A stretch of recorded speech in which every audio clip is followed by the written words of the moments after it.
Okay, now we have to understand what is a cyclic process. Okay, a cyclic process is basically a collection of few steps, two or more than two, such that the initial and the final points are same. Cyclic process का जो main फंडा है वो ये है, जो हमारा initial जो पॉइंट होगा, इनिशियल एंड फाइनल पॉइंट्स वो हमारा सेम होने वाला है। यानी जिस पॉइंट से हम चालू करेंगे उसी पॉइंट पे जाके हमारा प्रोसेस वापस समाप्त होने वाली है, राइट? तो अगर मैं कोई पीवी डायग्राम ड्रॉ करता हूं, राइट, तो वो कैसा भी साइकिल है, मैं इस पॉइंट से चालू किया और कैसे भी करके वापस गोल घूम के मैं अगर यहीं पे आ गया, तो इन दिस केस हम इसको बोलेंगे एक साइक्लिक प्रोसेस, राइट? अच्छा, पहली बात ध्यान देना, delta U is a state function. Delta U जो है वो एक स्टेट फंक्शन है। Here initial and final points are same, क्योंकि यहां पर इनिशियल और फाइनल पॉइंट हमेशा हमारा सेम होगा। तो सिंपल सी बात है, एक चीज तो मैं डेफिनेटली बोल सकता हूं, जो हमारा डेल्टा यू होगा वो तो डेफिनेटली 0 होने वाला है, क्योंकि जो हमारा इनिशियल पॉइंट का इंटरनल एनर्जी होगी वही हमारा फाइनल पॉइंट की भी इंटरनल एनर्जी होने वाली है। सो डेल्टा यू कोई भी साइक्लिक प्रोसेस के लिए डेफिनेटली हमारा 0 होगा। तो सिंपल सी बात है, delta Q in the cycle that will be the delta W of the cycle. तो कुल मिला के एक साइक्लिक प्रोसेस में जितना हीट एक्सचेंज होगा उतना ही उस साइकिल का डेफिनेटली वर्क डन होने वाले हैं, क्योंकि इंटरनल एनर्जी में किसी भी प्रकार का कोई बदलाव नहीं होने वाला है। अच्छा, मेन हम लोग का साइक्लिक प्रोसेस का वर्क डन निकालने के बारे में बोलते हैं। साइक्लिक प्रोसेस का वर्क डन निकालने का 2 फंडामेंटल मेथड है, ध्यान देना। 2 methods of finding delta W of a cyclic process। तो जो पहला मेथड है, सबसे पहला जो इंपॉर्टेंट मेथड है, that is the method of area. सबसे आसान मेथड है द मेथड ऑफ एरिया। अच्छा, पहले हमें एक बात समझना पड़ेगा, हम ये वाला तरीका केवल उनके लिए अपना सकते हैं जिनका एरिया हम डायरेक्टली निकाल सकते हैं। तो एप्लीकेबल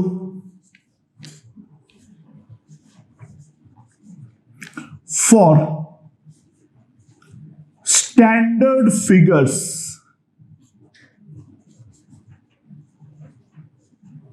इन पीवी डायग्राम। ध्यान देना क्या है इसमें, क्या क्या आएगा? रेक्टेंगल, स्क्वायर, ट्रायंगल,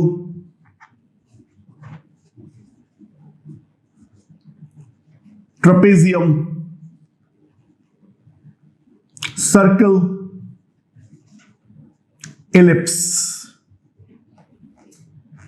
इस प्रकार के। अच्छा, इसके अंदर एलिप्स का एरिया बहुत लोगों को पता नहीं होगा, तो मैं एक चीज बता दे रहा हूं। हमारा जो इलिप्स होती है, ये हमारे पास अगर इलिप्स है, ये वाला डिस्टेंस अगर b है, इसको हम बोलते हैं माइनर एक्सिस, और ये डिस्टेंस अगर a है, जिसको हम बोलते हैं मेजर एक्सिस, तो area of ellipse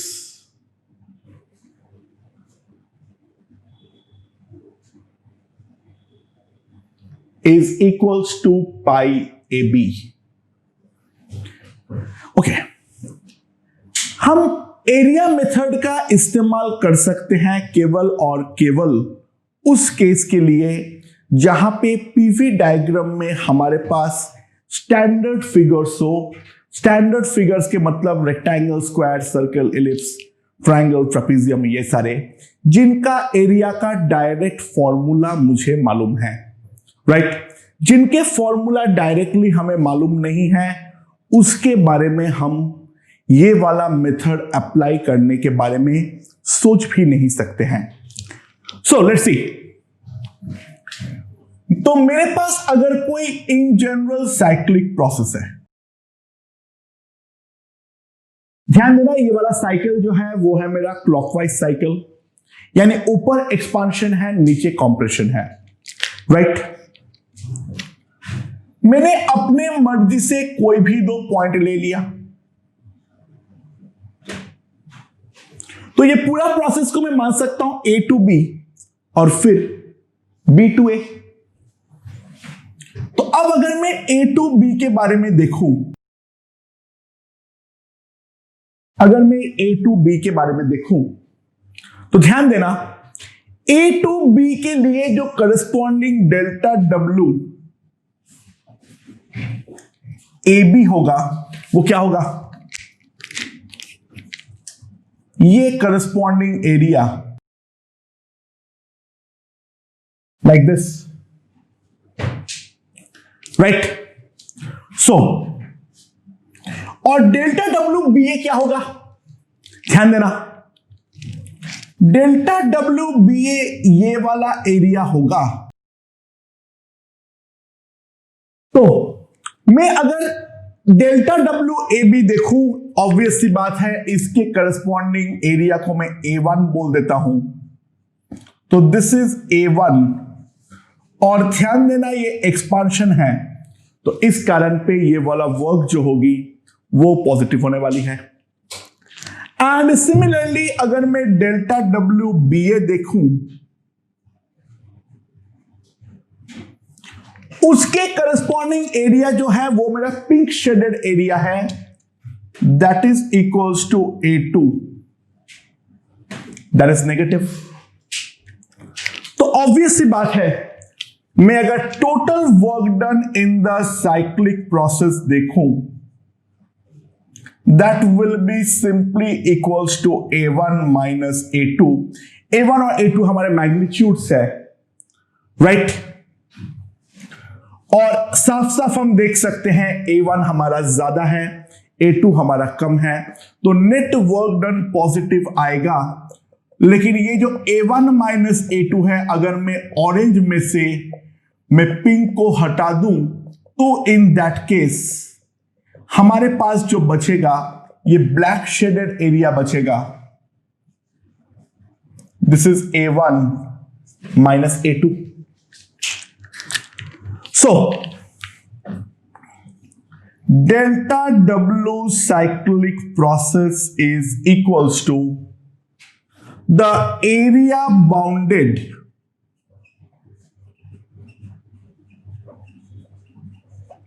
by the cycle in PV diagram। अच्छा, अब हमें कैसे मालूम पड़ेगा ये पॉजिटिव वर्क होगा या नेगेटिव वर्क है? बहुत सिंपल है, अगर एक्सपांशन ऊपर है और कॉम्प्रेशन नीचे, तो एक्सपांशन वर्क ज्यादा होगा as compare to compression work. Net work मेरा पॉजिटिव आएगा, यानी जो मेरा एरिया आने वाला है वो भी डेफिनेटली हमारा पॉजिटिव ही आने वाला है। बहुत सिंपल सा फंडा है। तो क्या बोला गया है, जो if the cycle is clockwise, if the cycle is clockwise in PV diagram,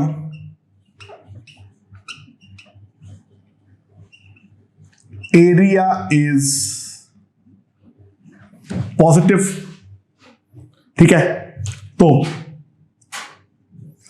delta W जो होगा वो भी मेरा पॉजिटिव आने वाला है। ओके, और दूसरी, इफ उल्टा अगर है, मतलब यहां पर ये एरो है और यहां पर ये एरो है, यानी एंटी क्लॉकवाइज घूम रहा है, तो ऊपर कंप्रेशन आएगा, नीचे एक्सपांशन आएगा, मतलब मेरा कंप्रेशन वर्क ज्यादा है, एक्सपांशन वर्क कम है, यानी नेगेटिव वर्क ज्यादा, पॉजिटिव वर्क कम। तो if the cycle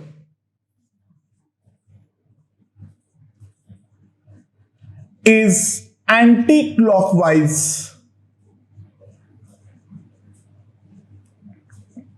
in PV diagram, if the cycle is anti-clockwise in PV diagram, area is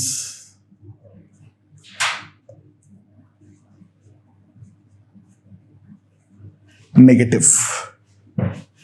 सो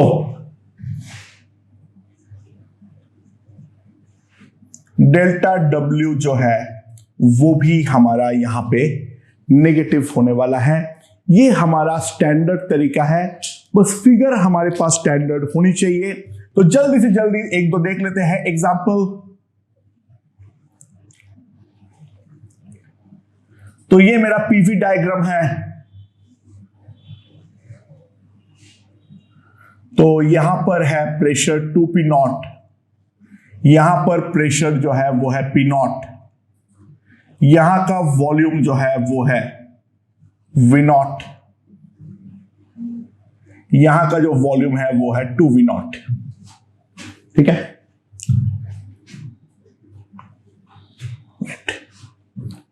तो ये मेरा साइक्लिक प्रोसेस है, ऐसे दे रखा है।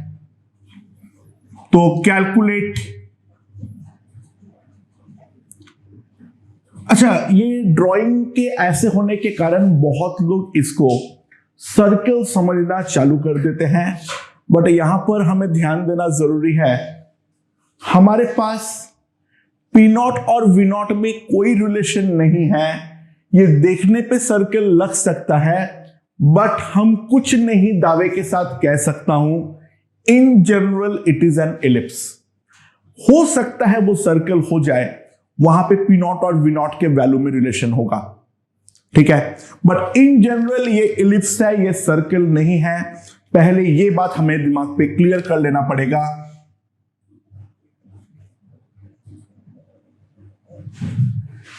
तो ये जो वैल्यू है दैट इज V0/2, और ये जो वैल्यू है वो है मेरा P0/2। समझ में आया? तो मेरा मेजर एक्सिस, या उल्टा भी हो सकता है, फर्क नहीं पड़ता है, मेजर एक्सिस को मान लिया तो वो लेंथ है V0/2, और माइनर एक्सिस जो है वो P0/2 है। तो एरिया जो आ रहा है दैट इज पाई AB,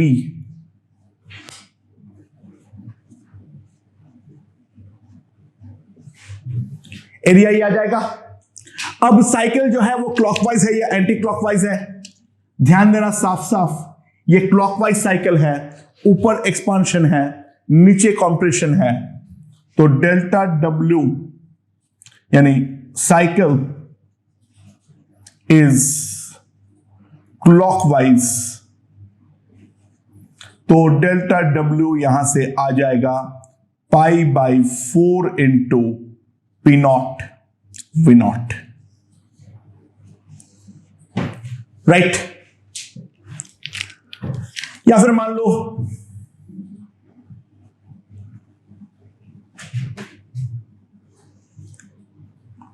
हमें कोई ये वाला प्रोसेस दिया हुआ है, इस पॉइंट का प्रेशर है P0, इस पॉइंट का प्रेशर है 2P0, इस पॉइंट का वॉल्यूम है V0, इस पॉइंट का वॉल्यूम है 2V0, इस पॉइंट का वॉल्यूम है 3V0, राइट। सो यहां पर जो साइक्लिक प्रोसेस है ये इस तरीके से है। तो क्या है इसमें, कैलकुलेट डेल्टा W। अच्छा ये फिगर क्या है, फिगर हम साफ साफ देख सकते हैं, इस ट्रापीजियम, ये वाला लेंथ कितना है V0, ये वाला लेंथ कितना है 2V0, और ये जो हाइट है वो कितना है P0। तो एरिया कितना आएगा, half into sum of two parallel sides into the height 3/2 P0 V0। Cycle यहां पर क्लॉकवाइज है या एंटी क्लॉकवाइज, साफ साफ देख सकता हूं, जो यहां पर साइकिल जो है वो मेरे पास एंटी क्लॉकवाइज है।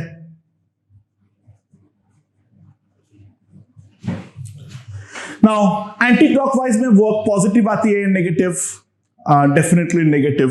तो एरिया का वैल्यू ये आ गया, तो डेल्टा W जो आएगा वो है -3/2 P0 V0।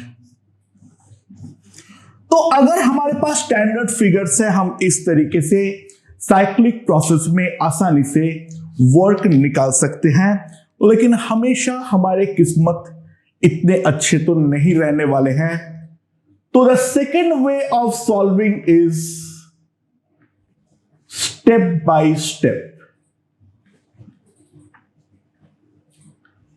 अगर हमारे पास कोई नॉन स्टैंडर्ड फिगर है, यानी जो वहां पर मैं बोला हूं उनमें से कोई एक नहीं है, so we have what, non standard figure. तो अगर मेरे पास यहां पर कोई एक नॉन स्टैंडर्ड फिगर है, तो इन दैट केस हमारे पास कोई ऑप्शन नहीं है इसको स्टेप बाय स्टेप सॉल्व करने के अलावा। यानी मान लो यह है P, यह है V, ठीक है। प्रोसेस ऐसा दे रखा है, ये हमारा साइक्लिक प्रोसेस है।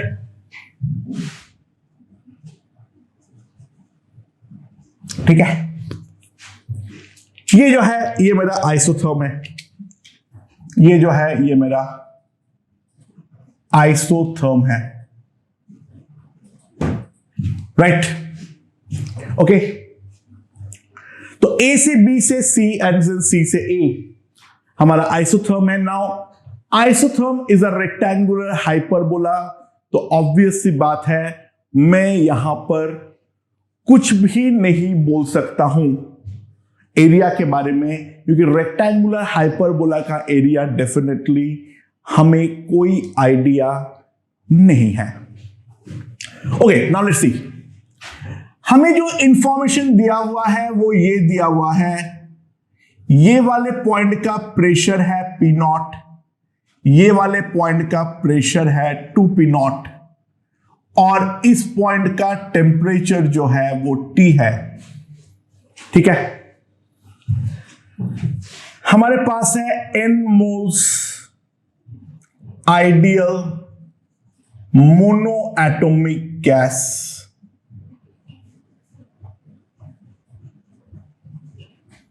Calculate delta W and delta Q।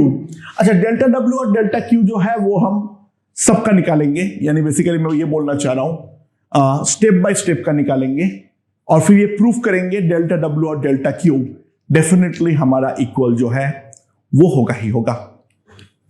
अच्छा ध्यान देना, ये हमारा आइसोकोरिक है। इस पॉइंट का टेम्परेचर अगर T है तो ऑब्वियस सी बात है इस पॉइंट का टेम्परेचर प्रेशर डबल होने के कारण 2T है, तो A पॉइंट का भी जो टेम्परेचर है वो हमारा 2T होगा, क्योंकि वो तो आइसोथर्म से जुड़ा हुआ है। तो जो इस पॉइंट का टेम्परेचर होगा वही हमारा इस पॉइंट का भी टेम्परेचर होने वाला है। So delta W A B ये है आइसोबैरिक। ये कितना होता है? This is equals to n R delta T. Now initial temperature is 2T, final temperature is T, तो डेल्टा डब्ल्यू कितना आ जाएगा मेरे पास? Minus NRT। आइसोबैरिक का ये होता है। और similarly delta Q A B कितना आएगा? This will be NCP delta T, right, क्योंकि आइसोबैरिक है। हीट कितना आएगा? NCP delta T। CP का वैल्यू कितना है हमारे पास? 5R/2, right. मोनोएटॉमिक दे रखा है, CP है 5R/2, तो कितना आ जाएगा यहां पे हमारे पास? -5 nRT/2। ये मेरे पास डेल्टा WAB और डेल्टा QAB आ गया। अब मैं BC के बारे में बोलूंगा तो डेल्टा WBC, ध्यान देना ये आइसोकोरिक है, ये आइसोकोरिक है, तो ये कितना आ जाएगा मेरे पास? 0, क्योंकि आइसोकोरिक में तो कोई वर्क होता ही नहीं है। और डेल्टा QBC कितना आएगा? NCV delta T। नाउ ध्यान देना, final temperature 2T, initial temperature T, और CV होता है 3R/2। ये मेरा प्रोसेस बेसिकली हो गया। अब डेल्टा WCA आइसोथर्मल, मेरे पास कितना आ जाएगा? नाउ आइसोथर्मल के बारे में अगर मैं देखूं, यहां पर अगर देखा जाए, क्योंकि टेम्परेचर फिक्स है और प्रेशर मेरे आधे हो जा रहे हैं, तो डेफिनेटली वॉल्यूम मेरा डबल होंगे। तो इस पॉइंट का वॉल्यूम अगर मैं V0 मान लूं तो ऑटोमेटिकली इस पॉइंट का जो वॉल्यूम है वो होंगे मेरा 2V0। तो डेल्टा CA आइसोथर्मल होने के वाला कितना है? This is equals to NRT। T की जगह पर क्या आएगा? 2T ln V2/V1, तो 2V0/V0, तो दैट इज 2 NRT ln 2। और आइसोथर्मल प्रोसेस है, खुद का डेल्टा U 0 है, तो सिंपल सी बात है डेल्टा QCA भी इतना ही आने वाला है।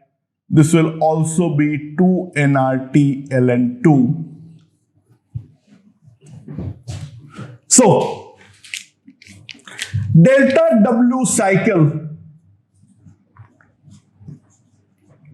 सबका एडिशन -NRT +0 +2 NRT ln 2, तो NRT कॉमन लेते हुए 2 ln 2 -1। नाउ ln 2 का वैल्यू कितना है? Approximately 0.7, so it will be 1.4 -1। सो खैर इसी फॉर्मेट में छोड़ भी सकते हैं, ये अप्रोक्सीमेटली 0.4 NRT है। और सॉरी,